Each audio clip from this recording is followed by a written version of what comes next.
In the shifting operational landscape of Southern Africa from the late 20th century onward, conventional warfare gave way to fluid, fast-moving mechanised operations. The South African Defence Force, or SADF for short, faced a unique combination of challenges: vast distances, rugged terrain, and the ever-present threat of landmines and low-flying aircraft.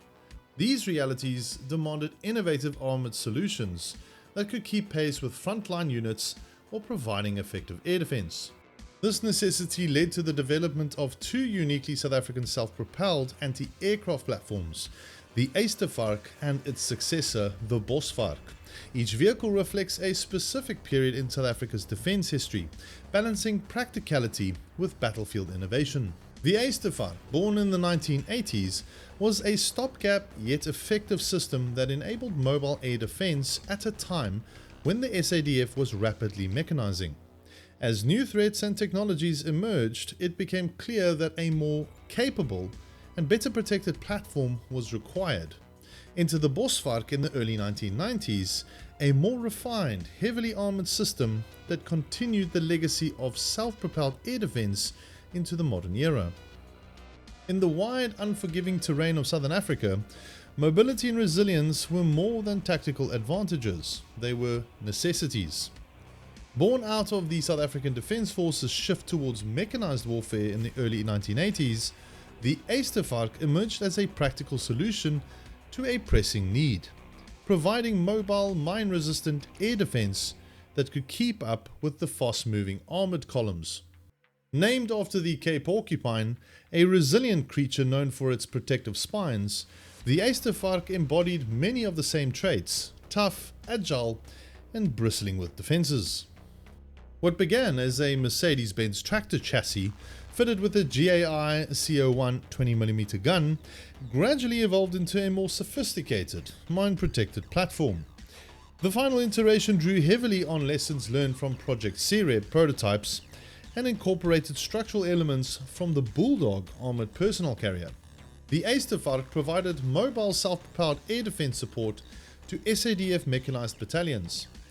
It entered operational service in 1986 with 32 Battalion and played a key deterrent role during the border war by countering the threat of low-flying MiG aircraft. Production was limited to approximately 70 units, all used exclusively by the SADF. The Ystervark was gradually phased out in 1991 and officially retired from service in 1997, having effectively fulfilled its role as a battlefield air defence solution during a critical transitional phase in SADF doctrine. Crew survivability in the event of a mine detonation was a core principle in the Ystervark's design. The vehicle featured high ground clearance, a V-shaped hull to deflect the blast energy, and a reinforced upper structure to shield against shrapnel and debris. Although its chassis-based mine-protected vehicle layout did not provide the same protection as monocoque hulls, leaving components such as the driveline more vulnerable, it had more practical advantages. Chief among them was design simplicity, which allowed for relatively quick field repairs after mine strikes. Additionally, the use of commercially available components minimized reliance on specialized parts, thereby streamlining vehicle maintenance and logistics. The Ystervark was built on the rugged SAML 20 chassis, designed specifically for the Southern Africa's off-road terrain. Its suspension system consisted of single leaf springs on the front axle and dual coil springs on the rear, providing a generous ground clearance of 460mm, which is 18.1 inches, and a forwarding capability of up to 1.2 meters, being 9.3 feet. Powered by a 124 horsepower Deutz F6L 913 air-cooled 6-cylinder engine, delivering 20.4 horsepower per ton, the vehicle used a 5-speed manual transmission coupled with permanent 4-wheel drive. The Ystervark ran on 14.50 x 20 tires and could overcome obstacles such as a 0.85 meter or 33-inch ditch. To further improve off-road capability, both axles featured portal spur gear sets and pneumatically lockable differentials, maximizing traction under adverse conditions. Fuel capacity was rated at 200 litres, which is 52.8 US gallons, providing a range of 950 kilometers or 590 miles on-road and 475, which is 295 miles off-road. The vehicle could achieve a maximum speed of 90 kilometers an hour, which is 55 miles an hour on the road, and 30 kilometers an hour, which is 19 miles per hour, in rough terrain. The vehicle's modular construction simplified repairs and parts replacements, while the use of locally manufactured components helped reduce operational costs and logistics dependence. A 100 litre or 26.4 US gallon freshwater tank was integrated into the V-shaped hull, with a tap fitted at the rear left of the vehicle for easy access. Structurally, the Ystervark was divided into three main components: the base chassis, an armoured driver's cab mounted on the front right, and a rear-mounted weapons deck. The centrally positioned engine sat at the front, with the transmission located between the engine and the cab, allowing for easier access and replacement in the event of mine damage. The driver's cab featured 3 bullet-resistant windows and an unarmoured roof. Entry was gained via a side door and steel steps, with the gear selector mounted to the driver's left. A spare wheel was mounted externally on the cab's left side. For the sake of crew safety, the seating was blast resistant, designed to mitigate the effects of underbody explosions.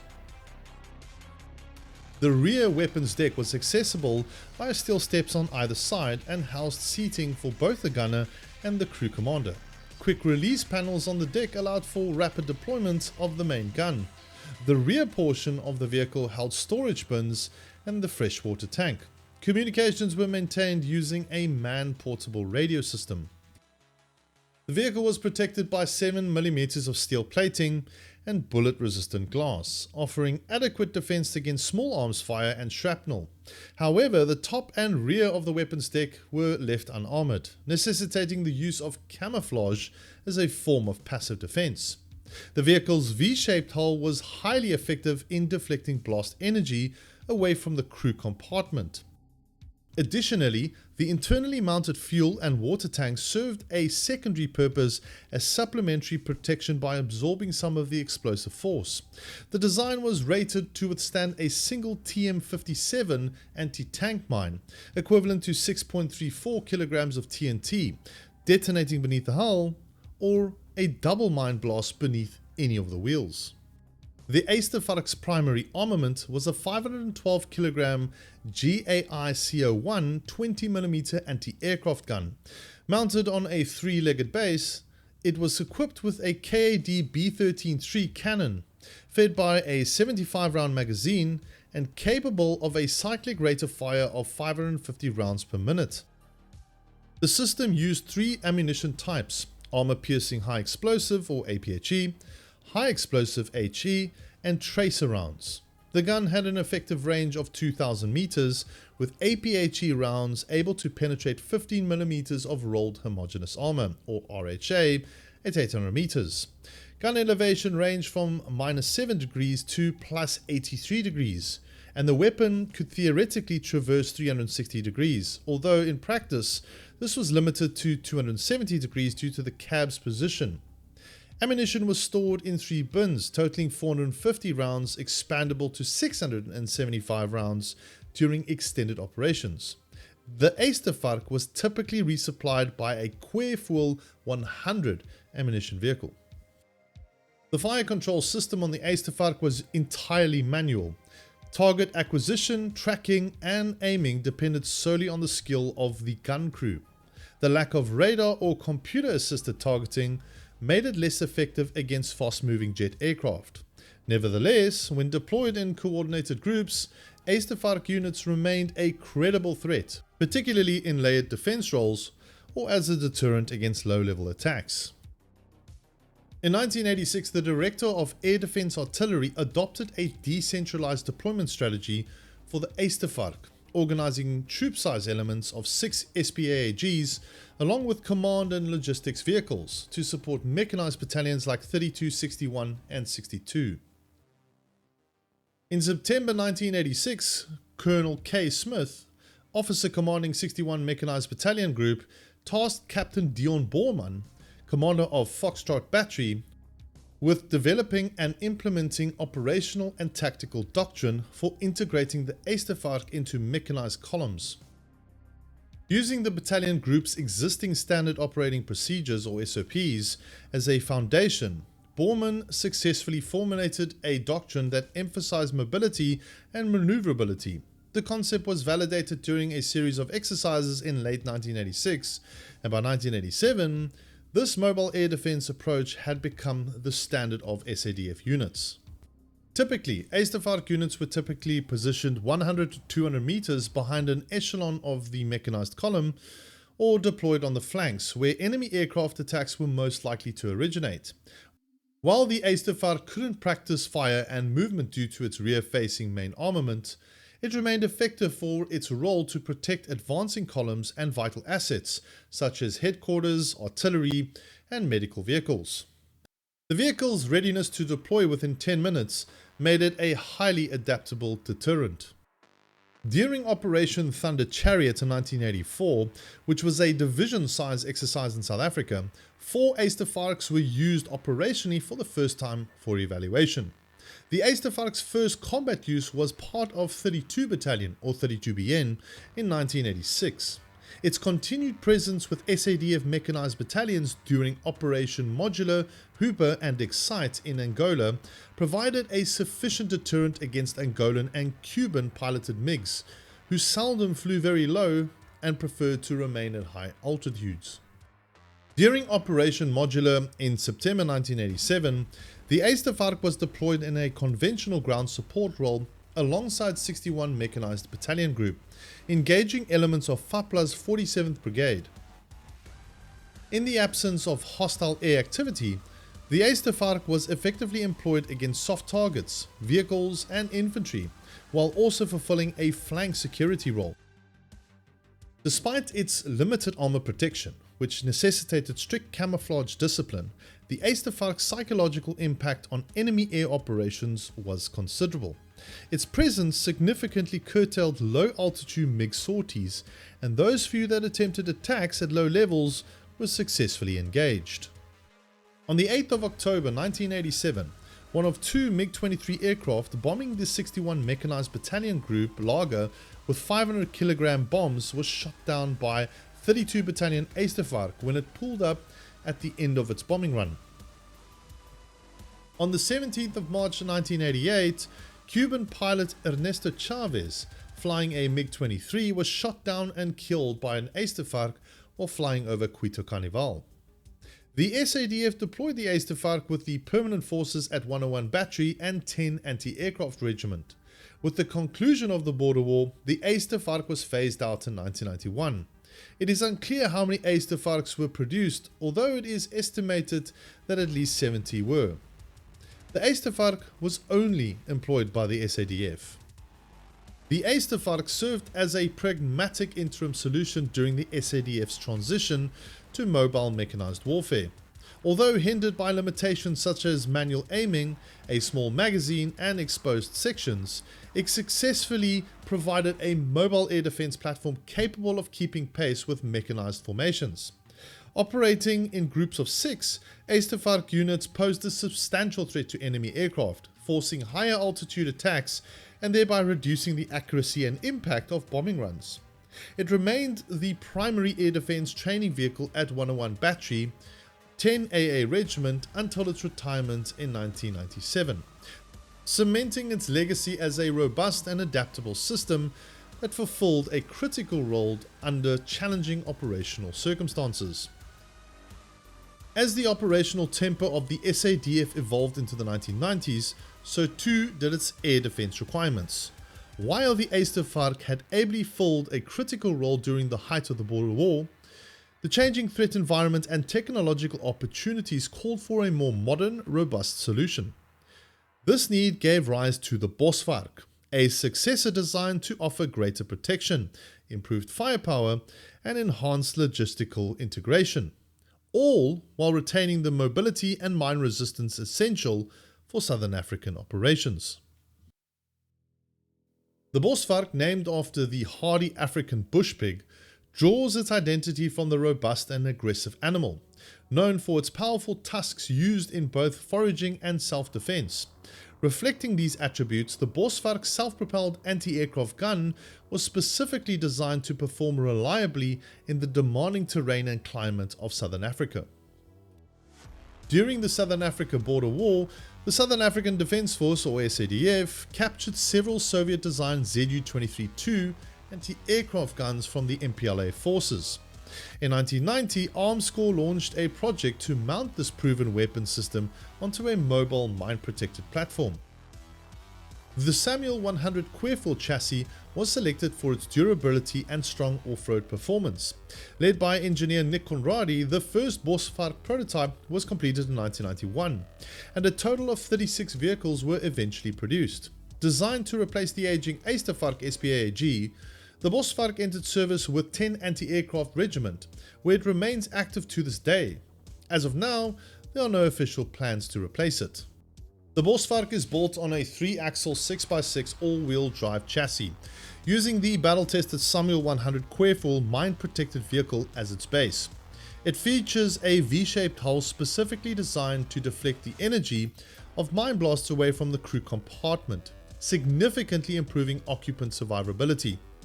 The vehicle boasts high ground clearance, a reinforced upper structure, and blast-resistant underbody shaping to minimize damage from explosions and fragmentation.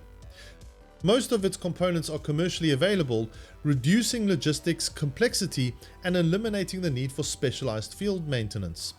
The use of interchangeable parts with other Samuel 100 variants further simplifies repairs.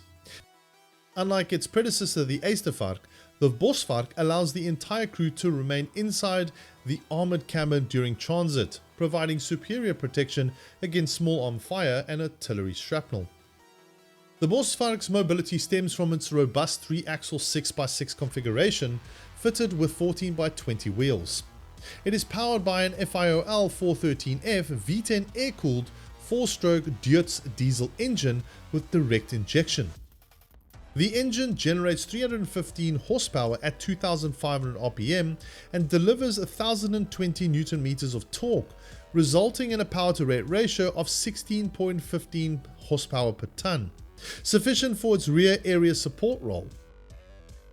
Power is transmitted through a hydraulically assisted single drive plate clutch to a ZF 5665 6-speed manual gearbox, which offers 6 forward gears and 1 reverse, with selectable high and low range for different terrain types. The vehicle can reach a top speed of 100 km an hour, which is 62 miles per hour on roads, and 40 km or 25 miles per hour off-road, depending on terrain of course. It can ford water up to 1.2 meters or 4 feet deep and cross a 0.5 meter or 19.7 inch ditch. Power steering enhances maneuverability, while acceleration and braking are controlled via standard foot pedals. The vehicle's withing suspension provides 380mm or 15 inches of ground clearance, ensuring reliable performance on even or rugged surfaces. For extended operational reach, the Bosvark is equipped with two 200-litre diesel fuel tanks mounted on the lower right side of the hull. These provide a driving range of 600 kilometers, which is 373 miles on road of course, and 350 kilometers, which is 218 miles cross country, and 175 kilometers or 108 miles in sandy or soft terrain. Additionally, a 200-litre or 53-gallon water tank is located beneath the armored crew compartment and is accessible via a tap above the front left wheel arch. Communications are maintained through 2 tactical radios for command and control integration, along with a portable radio to facilitate communication between the driver's cabin and weapons deck. The Bosvark consists of 3 principal sections: the chassis, the armored crew cabin, and the weapons deck. The engine is housed at the front beneath a trapezoidal vent and a reinforced V-shaped bumper designed to clear dense vegetation.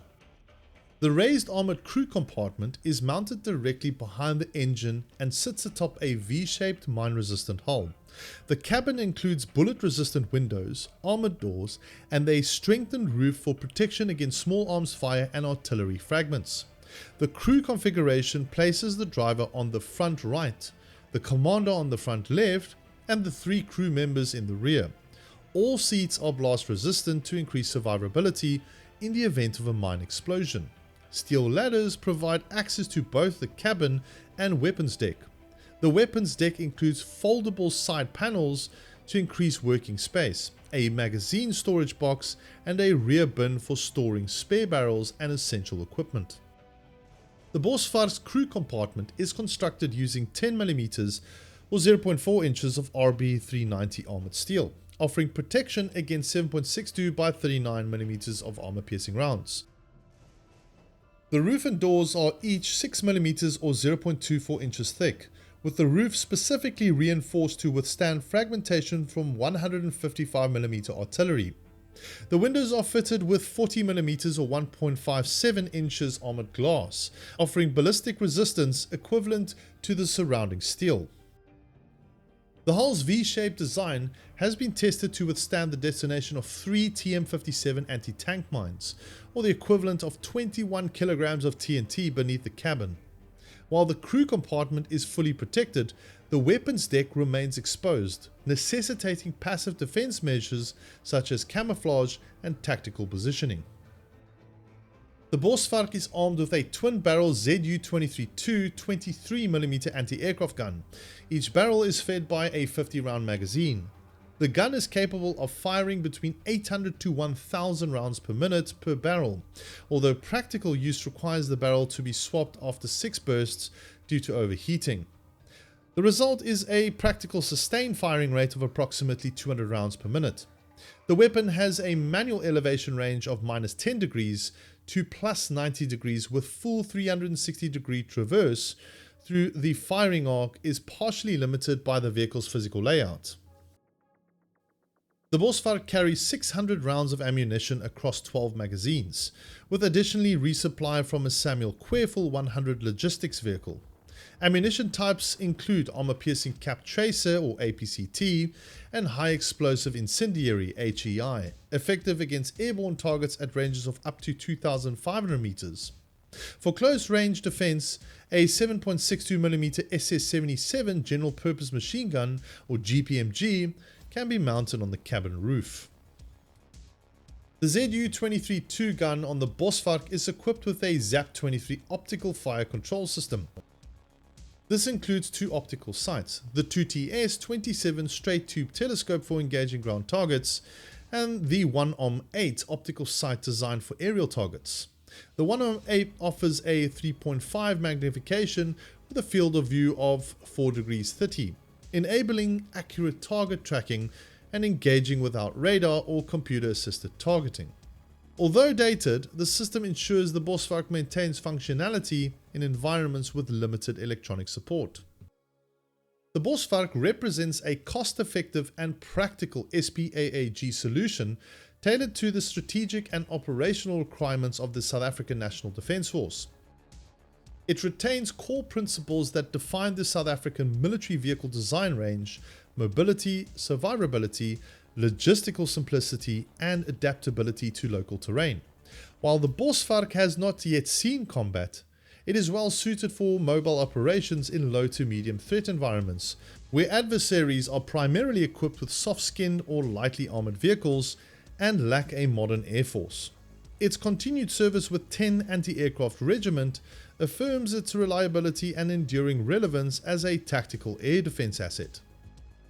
This concludes our look at the Bosvark and Ystervark, the 2 SPAAGs that have defined South Africa's mobile air defense for the past 4 decades. What do you think of these indigenous vehicles? Would you take them on a safari if given the chance? Let us know in the comments below. We want to especially thank our medium and heavy tank Patreon supporters: Dave Shufford, Sopworth21, Dan Fitzpatrick, Owen M, and R. Rob. Until next time, keep us in your sights.